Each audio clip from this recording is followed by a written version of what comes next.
volta e hoje eu recebo aqui no nosso estúdio o Fernando César Ribeiro, presidente da Federação da Agricultura e Pecuária do DF. Fernando, bom dia.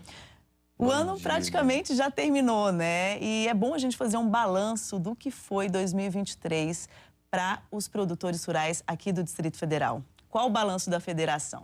Primeiro, obrigado, Eliane, por nos dar a oportunidade de a gente falar um pouco do agronegócio, falar dos nossos ganhos, das nossas conquistas e falar um pouco das nossas decepções no decorrer do ano. Né? O ano de 2023 iniciou muito bem para o agronegócio. Nós tivemos a safra boa, a safra 21-22 foi boa para o Distrito Federal, apesar de alguns percalços, mas a safra foi boa. Nós não tivemos muitos problemas climáticos, né? E nós temos alguns produtos que se destacaram nisso, né? Foi a soja, foi o grande carro-chefe da produção do Distrito Federal, seguida do milho, seguida do feijão. Então, esses três grandes grãos aí foram os nossos carros-chefes. E nós tivemos também outros produtos que começaram a entrar firmemente, como o trigo. Poucos sabem que o Distrito Federal e em torno tem a grande produção de trigo e é um dos melhores trigos do país, e não sei se não falar do mundo, né? As maiores produtividades desse cereal, especificamente, está aqui no Distrito Federal e no seu entorno. Mas os principais continuam sendo soja, milho e feijão. Esses três são os carros-chefes. E agora agregou aí o trigo. O trigo. A gente está tentando arrumar oportunidade para que a gente chama dessa alternativa de produção para a segunda safra. E o trigo vem caindo muito bem quanto a isso, né? Nós tivemos no ano passado umas produtividades, inclusive ao redor aqui do Distrito Federal, na rede nós tivemos a maior produtividade do mundo em matéria de trigo. Então foi uma surpresa e esse vai se destacar como uma grande alternativa para o nosso cerrado. Legal, em quantidade e em qualidade, né? O Distrito Federal, no nosso quadrilátero, nós somos pequenos em matéria de território, mas tudo aquilo que a gente produz com muita qualidade, né? Grande parte da nossa produção, por exemplo, de soja é utilizada como semente para outros estados. O nosso feijão também vem se destacando. Aqui existe uma grande empresa que acaba utilizando o território do Distrito Federal também para produzir semente de milho. Então, Brasília, na realidade, é um grande campo para produzir semente para outros estados. Agora, em termos de números, ainda não fechou essa estatística de 2023, né? Nós estamos aguardando alguns dados ainda complementares, tanto da Conab quanto da Emater, que é nossas parceiras, no sentido para a gente fazer o fechamento de toda a produção, né? Mas, com certeza, foi um ano bom, apesar dos preços das commodities ter caído consideravelmente. No ano passado, a commodity estava mais ou menos, a soja estava na faixa de 180, 175. Houve um decréscimo desse valor, mas mesmo assim o produtor, com a diminuição dos valores de insumos, acabou ficando no positivo, né? Essa é uma avaliação inicial que nós tivemos na safra 21 e 22. Agora, como ficou essa questão climática no ano de 2023?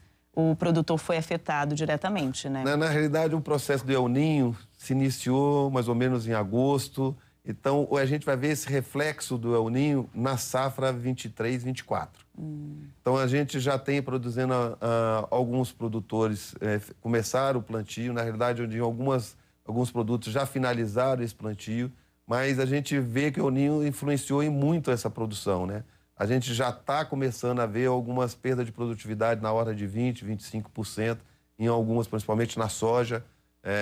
Na nossa região, particularmente, não choveu ainda adequadamente como deveria chover. O índice pluviométrico está bem aquém do que deveria ser e a gente sabe dessa influência. Quer dizer, o produtor fica à mercê dos problemas climáticos, né?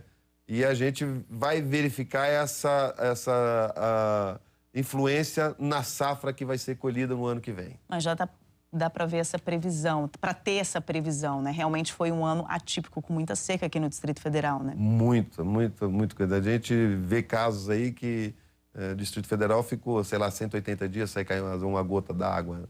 E quando vem aquelas pancadas que para o plantio não é muito adequado. Alguns iniciaram o plantio, tiveram que efetivamente replantar aquilo que foi plantado, porque as chuvas não vieram adequadamente.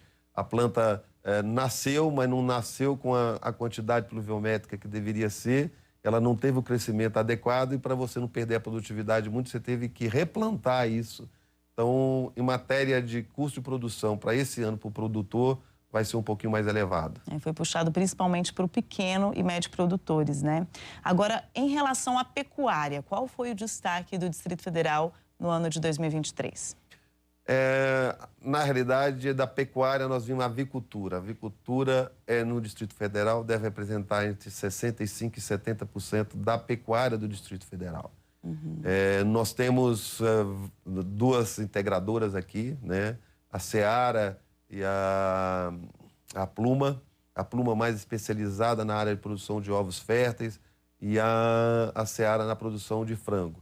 Então, essas duas empresas, com certeza, foram os carros-chefe na área de pecuária.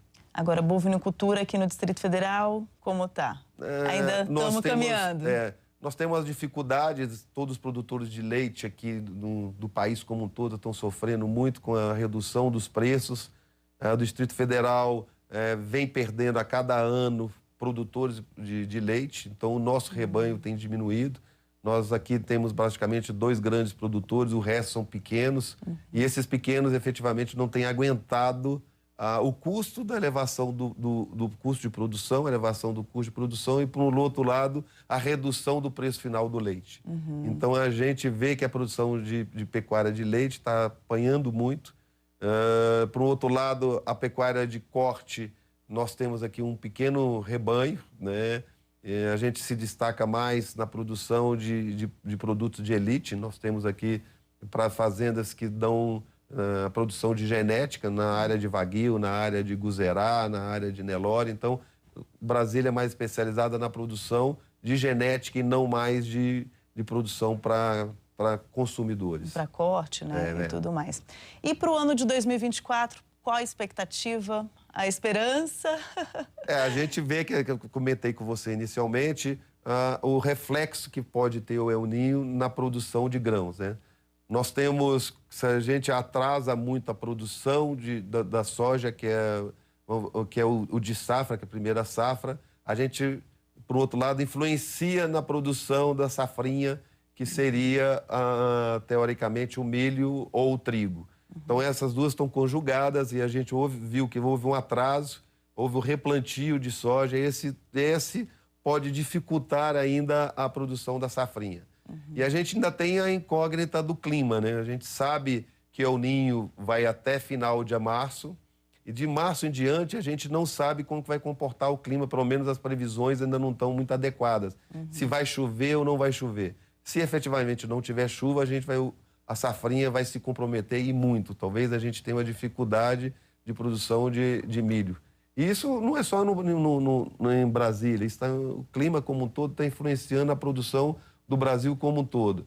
A gente vê que inicialmente a gente tem uma chuva excessiva no sul, uma seca no Nordeste, que eu acho que nos últimos 4, 5 anos não foi tão severa como está ocorrendo. E no Distrito Federal e no nosso entorno, no nosso centro-oeste, a gente vê também que o El Niño influenciou principalmente na dificuldade do índice pluviométrico, que está aquém do previsto. Nessa questão climática não há muito o que fazer, né? Mas o produtor aqui do Distrito Federal tem todo o apoio da Federação e do Senar, né? Na realidade, o ano passado, nós tivemos alguns eventos que vêm te demonstrar isso, né? Nós tivemos uma feira agropecuária, Agro Brasília, que teve um volume recorde de pessoas trabalhando e visitando. Foi na ordem de mais ou menos 150 mil pessoas que visitaram. Nós tivemos, por outro lado, uma matéria de negócio, 4,8 bilhões ou 4,6 bilhões de negócios. Nós tivemos a Expoabra realizada também na Granja do Torto, que também foi um sucesso de público. Nós tivemos mais de 1.000 animais participando. Nós tivemos os vários setores. O Senar, como parceiro do produtor rural, nesse ano passado, nós tivemos mais de 5.000 atendimentos. Atendemos mais ou menos 30% dos produtores rurais do Distrito Federal em matéria de de instalações. Então, o parceiro, o Senar, na realidade, é um grande parceiro. E um outro parceiro que eu destaco é o Sebrae. O Sebrae leva o empreendedorismo, cidadania, leva todo o apoio aos pequenos produtores de uma maneira geral. Então, o Sebrae, juntamente com o Senar, tem levado um alento àqueles produtores que necessitam nesse momento de dificuldade.